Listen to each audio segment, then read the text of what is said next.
Hello friends, welcome back to my channel. आज आपके साथ में एक और मोस्ट इंपॉर्टेंट वीडियो शेयर करने के लिए मैं ले आई हूँ नॉइज़ पोल्यूशन। ओके, जो लोग फर्स्ट टाइम मेरे वीडियो को देख रहे हैं, मैं आपको बता देना चाहती हूँ, छोटी छोटी स्टोरीज, पैराग्राफ ऐसे मैं आपके साथ में शेयर करती रहती हूँ, जिनसे हम बहुत सारे न्यू वर्ड सीखते हैं, अपने वोकैबुलरी को इम्प्रूव करते हैं।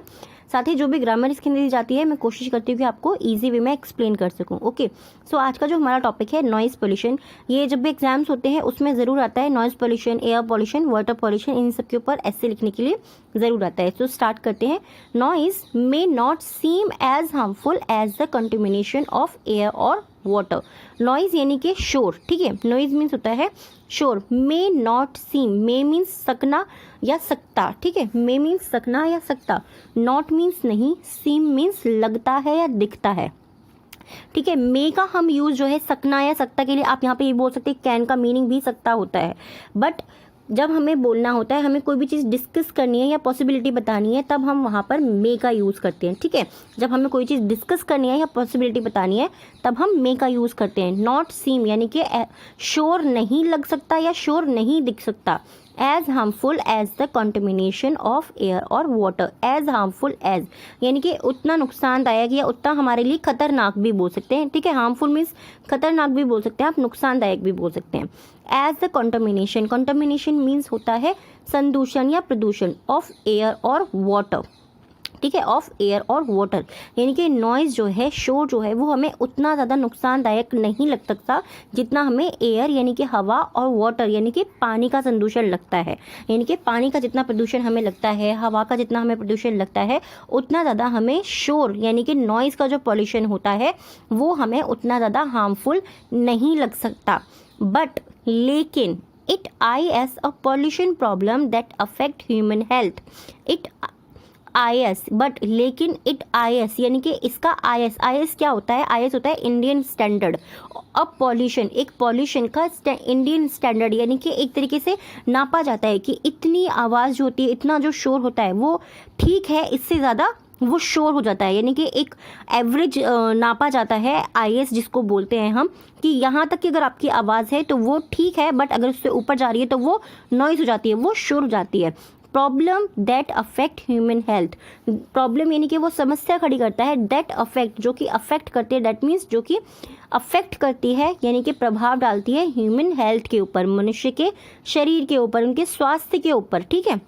बट इस IS अ पॉल्यूशन प्रॉब्लम, इसका जो IS होता है वो पॉल्यूशन को प्रॉब्लम इकट्ठी करता है, दैट अफेक्ट ह्यूमन हेल्थ, जो कि अफेक्ट डालता है, प्रभाव डालता है ह्यूमन हेल्थ यानी कि मनुष्य के स्वास्थ्य के ऊपर जो प्रभाव डालता है, right. And can contribute to a general deterioration of environment. And can का देखिए मीनिंग मैं आपको बता देती हूँ। मे का मीनिंग मैं आपको बताया कि डिस्कस ऑफ पॉसिबिलिटी जब हमें बतानी होती है तब हम यूज़ करते हैं, बट कैन का मीनिंग जब हमें किसी की एबिलिटी बतानी है टू डू समथिंग, ठीक है, the ability to do something यानी कुछ कर सकने की, जब उसके अंदर हमें इच्छा बता सकते हैं कि वो ये कर सकता है, उसके अंदर ये कैपेबिलिटी है कि वो ये चीज़ करने के लायक है, तब हम कैन का यूज़ कर सकते हैं। एंड कैन कंट्रीब्यूट, और वो कंट्रीब्यूट कर सकता है, ठीक है, और वो कंट्रीब्यूट कर सकता है to a general deterioration of environmental.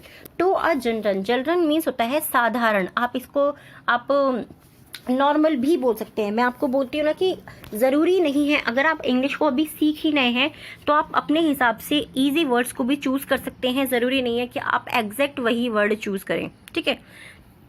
Contribute to a general deterioration, deterioration means होता है खराब करना या किसी चीज़ को बिगाड़ना। डिस्ट्रॉय बोलते हैं ना हम, डिस्ट्रॉय मीन्स होता है बिल्कुल ख़त्म कर देना उस चीज़ को, बट डिटेरिएशन मीन्स होता है बिगाड़ देना, ठीक है। तो वो क्या करता है, वो कंट्रीब्यूट करता है to a general deterioration of environmental quality, यानी कि जो हमारी एनवायरमेंटल यानी कि हमारा जो पर्यावरण होता है, जो उसकी गुणवत्ता होती है, यानी कि पर्यावरण के अंदर गुणवत्ता क्या होती है कि हमारा जो भी एरिया होता है या हम जहाँ पर भी हम रह रहे होते हैं, वहाँ पे अगर पेड़ पौधे हैं पास में, तो उसकी गुणवत्ता क्या होती है कि वहाँ पर अगर पेड़ पौधे हैं तो हमें वहाँ से बहुत ज़्यादा ऑक्सीजन मिलेगा।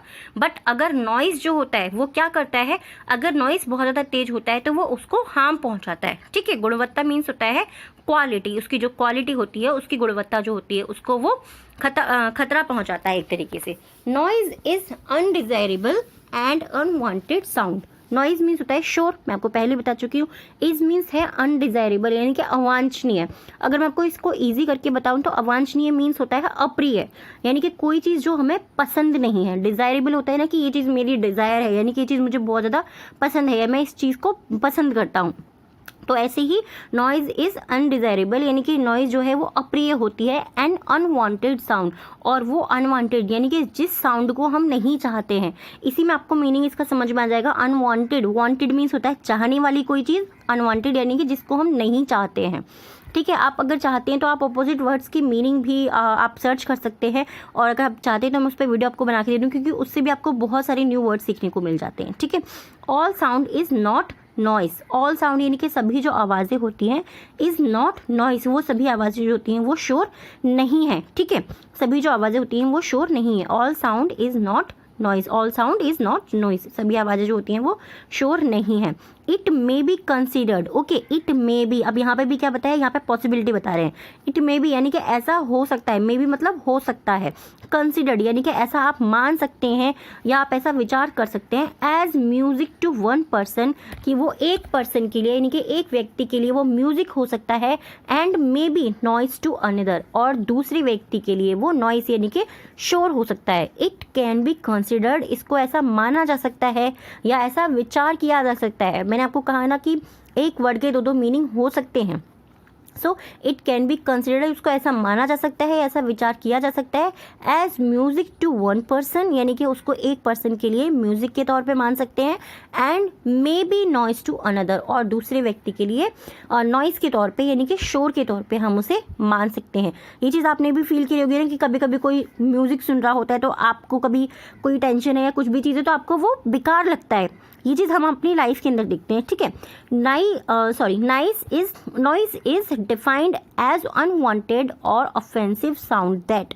नॉइस इज डिफाइंड यानी कि नॉइस को जो है परिभाषित किया गया है, यानी कि उसको ऐसे बताया गया है कि वो क्या है। नॉइस मतलब शोर क्या है, शोर की परिभाषा क्या है। एज जैसे कि अनवांटेड यानी कि ना चाहने वाली चीज़, और ऑफेंसिव यानी कि आक्रामक यानी कि जो हमें एक तरीके से घात करती है, एक तरीके से हमें नुकसान पहुंचाती है एक तरीके से हमें। ठीक है, अनवांटेड यानी कि ना चाहने वाला, और घातक जो चीज़ होती है अनरीजनेबल, अनरीजनेबल यानी कि अनुचित रूप से introduce into our daily activity. ठीक है, अनरीजनेबल यानी कि अनुचित रूप से, अनुचित रूप से को भी अगर मैं इजी करूँ आपको तो बिना सही तरीके की। ठीक है, बिना सही तरीके की, कोई सही तरीका नहीं है उसका। इंट्रोड्यूस यानी कि वो हमारे में घुस जाता है यानी कि शामिल होता है एक तरीके से। इंट्रोड्यूस मतलब होता है घुस जाना या शामिल होना into our daily activities.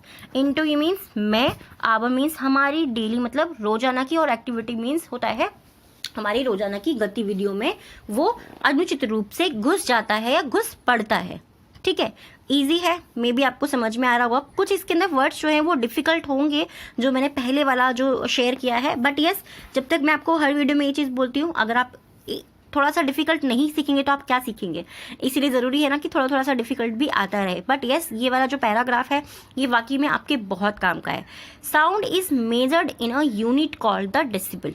Sound is measured यानी कि साउंड को, आवाज़ को जो है नापा जाता है इन अ यूनिट, एक यूनिट के अंदर, यानी कि एक इकाई। यूनिट मीन्स होता है इकाई या मात्रक, यानी कि जिससे हम आवाज़ को नापते हैं कि वो आवाज़ है या वो शोर है, यानी कि साउंड है वो या वो नॉइस है। उसका डिफरेंस हमें कैसे पता लगता है, उसे हम एक यूनिट से नापते हैं, कॉल्ड द डेसिबल, जिसको हम डेसिबल पुकारते हैं। इसकी शॉर्ट फॉर्म होती है डीबी। ओके, इसकी शॉर्ट फॉर्म होती है DB. The permitted noise level is 125 decibels as per the environmental protection rules 1999। Okay, the permitted noise यानी कि जिस नॉइस को, जिस आवाज़ को, जिस शोर को परमिशन दी गई है वो क्या है, वो उसका जो लेवल है, उसका लेवल है 125 डेसिबल्स। ओके, उसका लेवल है 125 डेसिबल्स, यानी कि 125 डेसिबल से ऊपर अगर आपकी आवाज़ है तो वो नॉइस हो जाती है।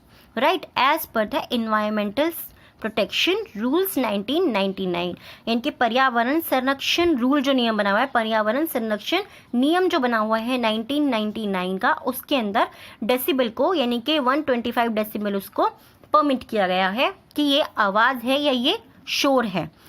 मुझे लगता है कि आपको पसंद ज़रूर आया होगा। थोड़ी सी इसके अंदर आपको नॉलेज भी मिली है कि जो हमारी जो साउंड होती है उसको हम किस स्केल पे नापते हैं, उस स्केल को नापने का जो वर्ड होता है जिसको हम बोलते हैं डेसिबल होता है वो, ठीक है। और इसका जो नियम बना था कि 125 डेसिबल जो है कि वो कितना परमिट किया जाए नॉइस को, तो वो है 125। और ये कब बनाया गया था, ये बनाया गया था 1999 को। इसका ये नियम जो है, इसका ये रूल बनाया गया था, एनवायरमेंटल प्रोटेक्शन नियम 1999 को। आई होप ये वीडियो आपको ज़रूर पसंद आया होगा, क्योंकि मुझे लगता है कि मैं कोशिश करूँ जो भी चीज़ें थोड़ी सी नॉलेज भी आपको मिल सके। और इंग्लिश तो हम सीख ही रहे हैं, बहुत सारे न्यू वर्ड्स तो हम सीख ही रहे हैं, ठीक है।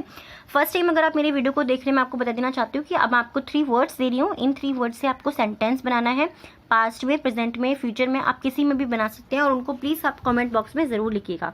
सो फर्स्ट वर्ड है आज का हमारा कॉन्टामिनेशन। कॉन्टामिनेशन मीन्स होता है संदूषण या प्रदूषण, आप दोनों ही बोल सकते हैं, ठीक है। सेकेंड है ऑफेंसिव, ऑफेंसिव, ठीक है। सेकेंड है ऑफेंसिव, ऑफेंसिव मीन्स होता है आक्रामक। एंड थर्ड है हमारा अनरीजनेबल, अनरीजनेबल यानी कि अनुचित रूप से, यानी कि सही तरीके से नहीं, ठीक है। मैं आपको बोलती हूँ ना कि आप कोशिश कीजिए अपनी तरीके से चीज़ों को समझने की, क्योंकि जब हम चीज़ें अपने तरीके से समझते हैं तो जल्दी हमें समझ में आती हैं। अब अगर आप वीडियो छोड़ना चाहते हैं तो आप छोड़ सकते हैं, और जिनको डिक्टेशन लिखनी है वो डिक्टेशन लिख लीजिए। कमेंट बॉक्स को फटाफट से ओपन कीजिए और लिखिए। फर्स्ट है कंसिडर्ड, फर्स्ट वर्ड है आज का डिक्टेशन का कंसिडर्ड। एंड सेकेंड वर्ड है इंट्रोड्यूस, इंट्रोड्यूस, ठीक है। सेकेंड वर्ड है इंट्रोड्यूस।